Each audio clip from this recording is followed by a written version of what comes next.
Welcome to Trigonometry Simplified. In this video, we are going to master the sum-to-product formulas. These are powerful tools that allow us to transform sums of sines and cosines into products. You might be wondering, why do we even need to change sums into products? Well, there are three main reasons. First, it makes solving trigonometric equations much easier because if a product equals 0, one of the factors must be 0. Second, it is often essential in calculus for integration. And third, it simply helps in simplifying messy expressions. Here is the complete set of formulas we will cover. There are 4 of them: sine plus sine, sine minus sine, cosine plus cosine, and cosine minus cosine.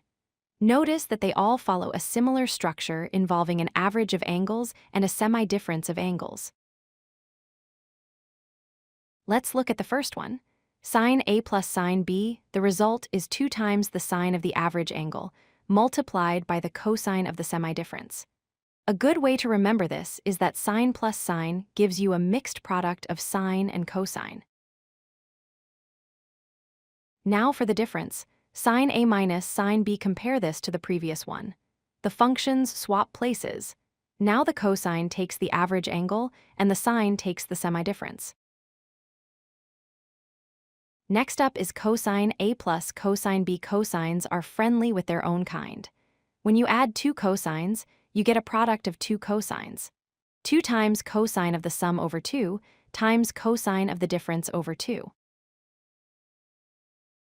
Finally, the tricky one, cosine A minus cosine B. Be very careful here.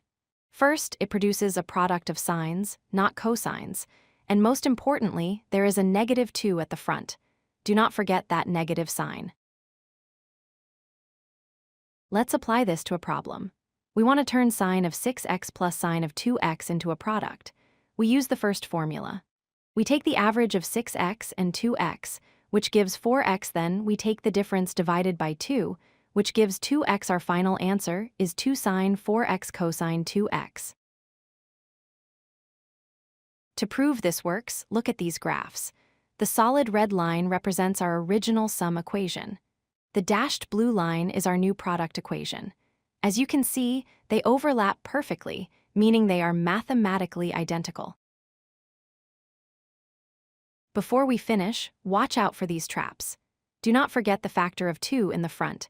Always remember to divide the angles by 2 inside the functions. And again, watch that negative sign in the cosine minus cosine formula. That covers the basics of sum-to-product formulas. These patterns are vital for advanced mathematics, so take some time to practice them. Try the challenge problem on the screen to test yourself. Thanks for watching. If you like this video, hit that like button and don't forget to subscribe.